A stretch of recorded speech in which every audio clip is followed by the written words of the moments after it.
Hey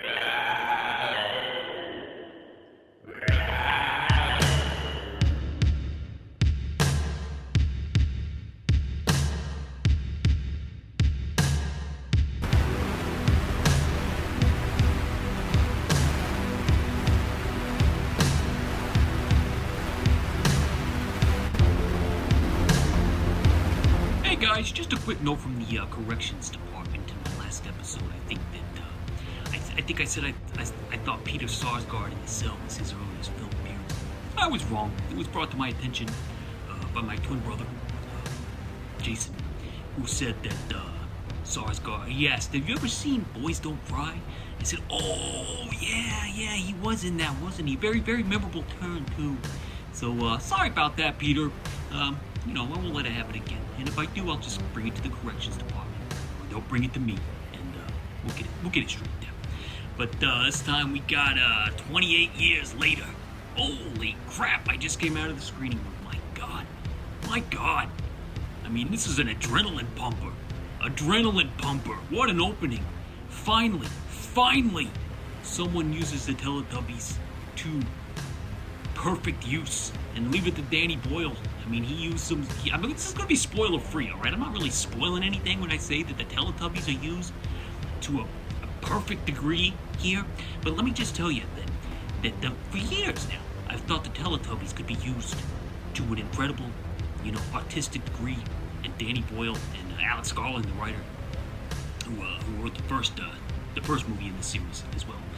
But man, do they kick it up a notch with this opening? This is like the best zombie or infected virus movie opening since Dawn of the Dead 04. Remember that one? Dawn of the Dead 04? This is right up there. Good stuff. What a cast too. My God, they got this kid. Like the movie, this one picks up.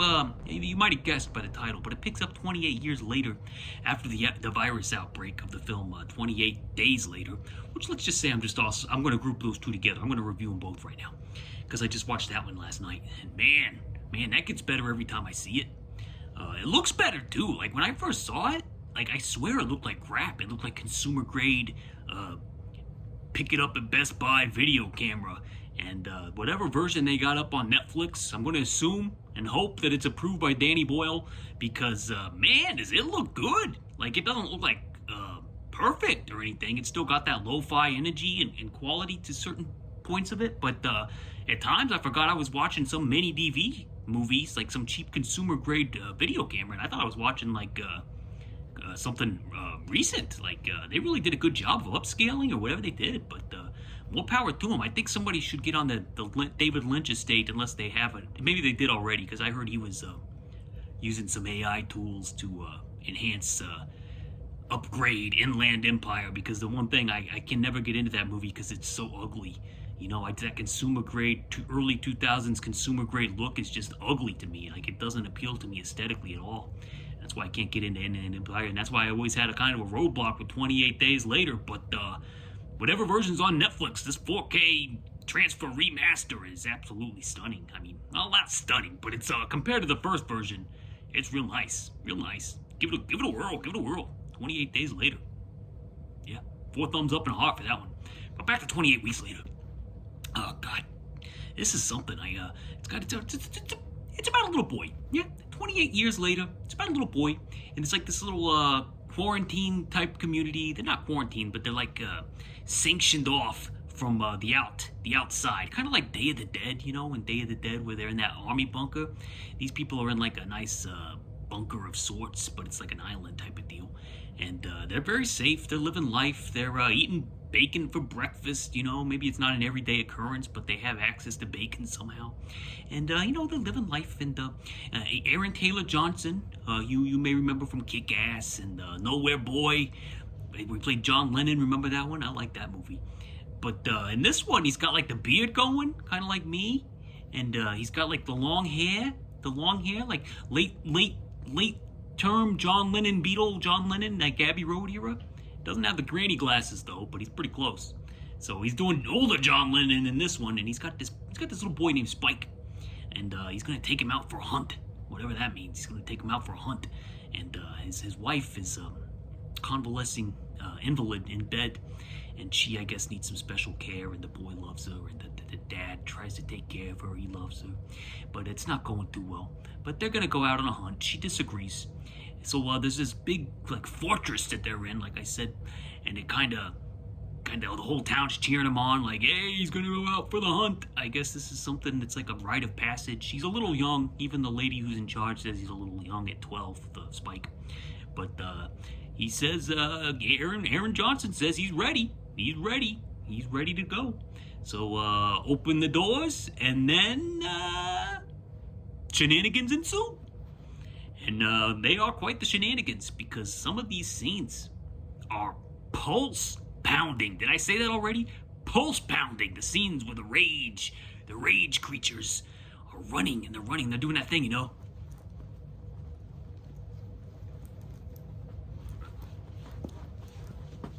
That thing, you know, where they're running around. And man, are they scary. Those running zombies, if you want to call them that, whatever you want to call them. I know there's some debate by the nerds online, but I just call them running zombies. And man, are they scary? Just like Dawn of the Dead 04, you know. I'll take zombies any way I can get them. Even now, like if it's done right, as this movie is, give it to me. Give it to me. I'll take more. And there's another one coming out in January. I don't think it's Danny Boyle, but I might. I mean, I know that's a dumping ground for bad movies, but I don't know. I might see that one. I might check that one out. Let me know in the comments. There's a party sequence here in this. No spoilers, but there is a party sequence that looks more terrifying to me than any of the rage attacks. And those are horrifying. But this party scene, I don't know. Somehow to me it looks worse. I'm not a party person. I don't like being around people. So that's why you didn't see me out there on Saturday. But, you know. Well, I'll let people know what I think with my pocketbook. You know, I carry a pocketbook in my pocket. And I'll let them know. I already did it for Jimmy Kringle last month. I could do it again. Not to get political, but I'm ready and willing and able. But man, crowds, my social anxiety goes through the roof. But I think Alex Garland, the writer, I think he likes to write dystopian near future stories with characters who make pretty stupid decisions, but they're still believable and understandable decisions, you know, within the context of the story, but they're obviously stupid, and he knows they're stupid. Like in 28 Days Later, when the cabbie, Gleason, he decides to drive in the tunnel, you know, instead of around the tunnel. What an idiotic decision. He was asking for trouble, and we all know he's asking for trouble, but Alex Garland's like, well, this guy's stupid, and he's going to do it anyway, and they have fun going through the tunnel and everything, and then, ran over something, we got a blowout in the tunnel with the rage monsters, and well, that was a mistake, and we all saw it coming, but these stupid characters and their stupid decisions, we got a couple decisions like that in this movie too, but like I said, doesn't hurt the movie, because the stupid decisions, while we know they're stupid, are still believable that the characters would do it, so it's okay. I hope I articulated that well, but like I'm saying, you know, they're stupid decisions, but look at life. Look around us. We're surrounded by stupid decisions. You know, I didn't comb my hair this morning, and I should have. I should have known better. That was a stupid decision. That's the exact same thing as going out into a zombie, out of my nice safe fortress, and going out to go after the rage zombies. You know, same thing. Combing hair, hunting zombies, putting yourself at risk. Same thing. When you don't need to, right? They're comparable. I'm just not going to spoil anything, but I'll just say in the last half hour, okay, this is not a spoiler, trust me. I'll just something to keep an eye on. In the last half hour, there's an unintentional ASMR moment that you really got to keep an eye out for, yeah? And if this gives you tingles, let me know in the comments if you want me to do an ASMR video, because I've been thinking about it. You know, change up the channel a little bit. I uploaded some videos, which a lot of people are gonna frown upon. I use some AI, I'm sorry. But, you know, it's there, it's out there. We gotta learn the tools. It's not going away. I hope it doesn't qualify as AI slop, because, you know, I'm a little sensitive to, excuse me, you know, the backlash that's going to be coming our way when we artists, you know, artists such as myself who can't draw and can't do CGI, you know, when I get an idea and I want to see it come to fruition, you know how I look at it? Just a side rant here, but you know how I look at it? You remember that show Mystery Science Theater 3000? Yeah, Here's how I look at it, okay?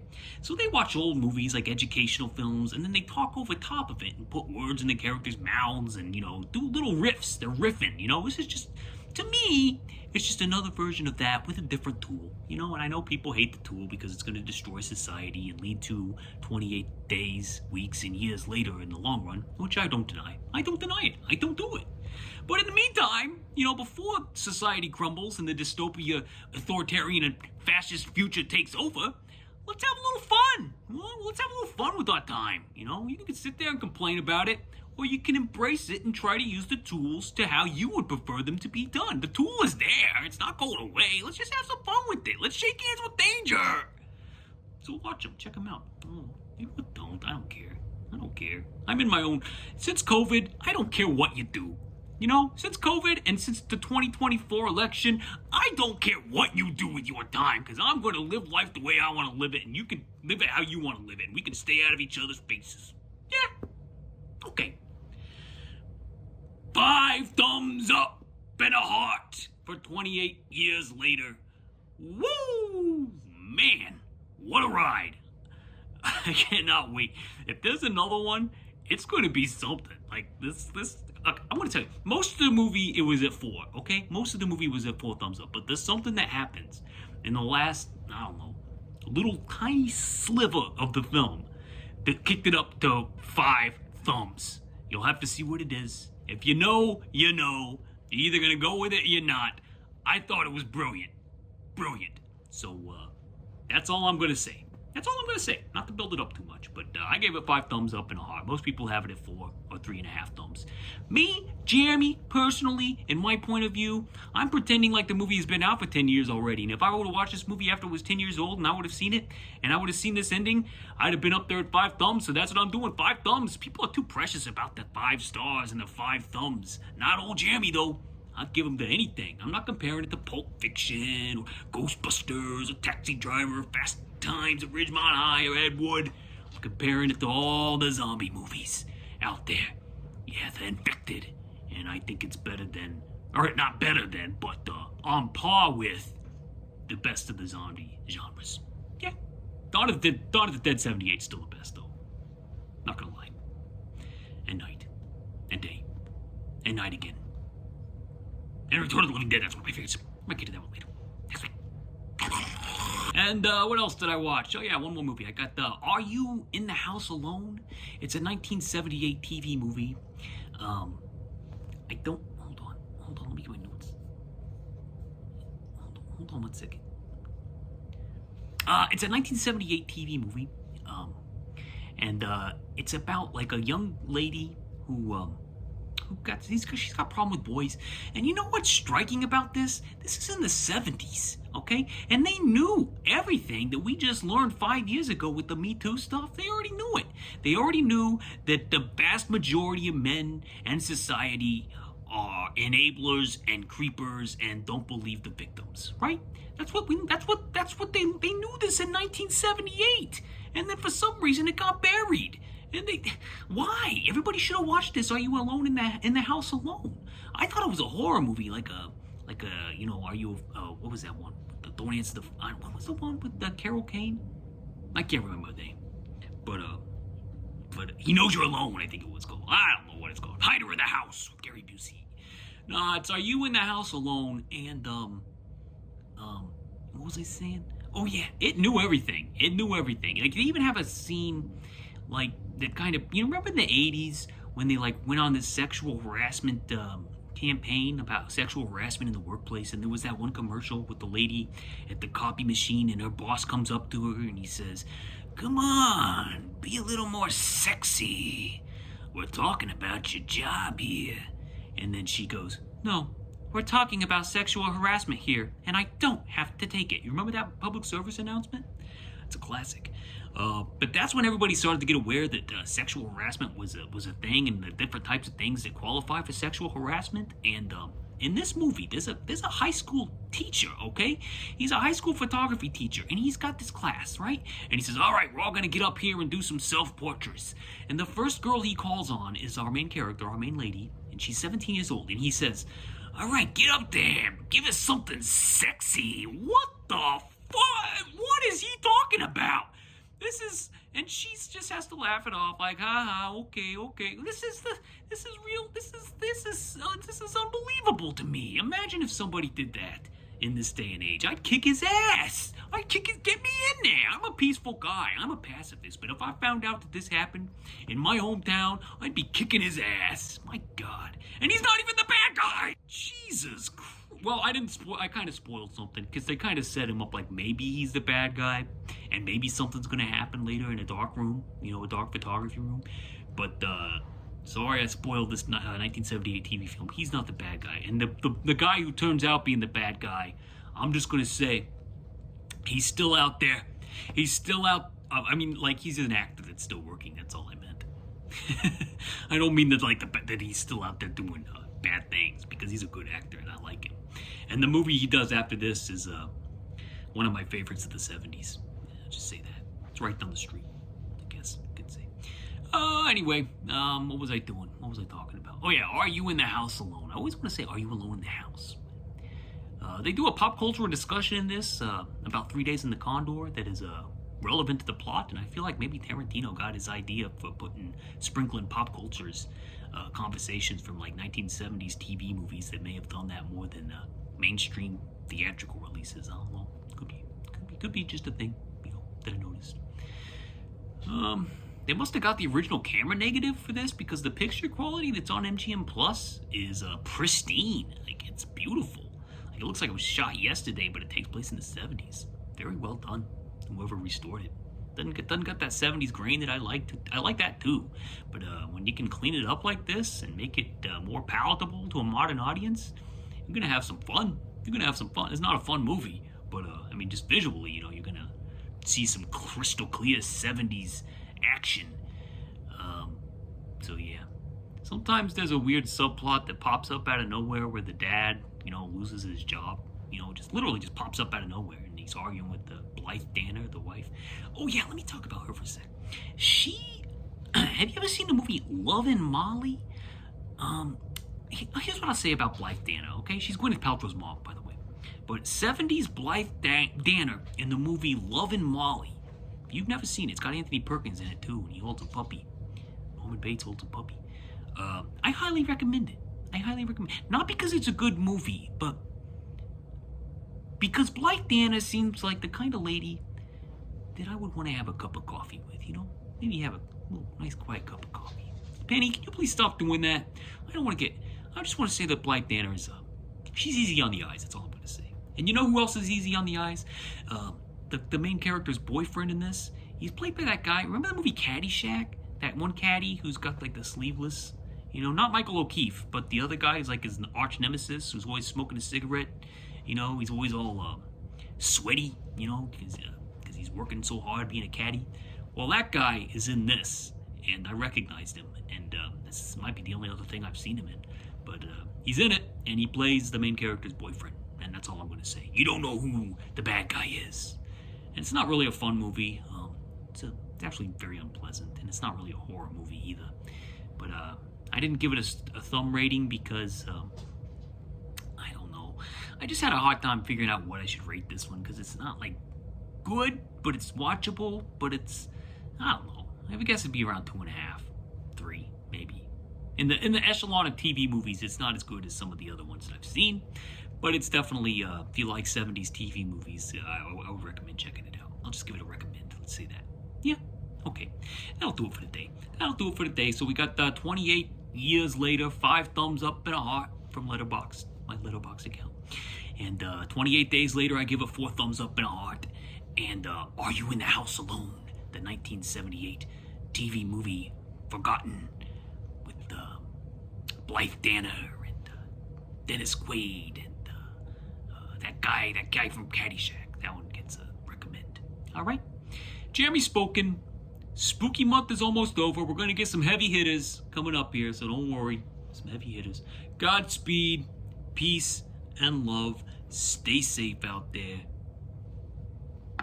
Doodles.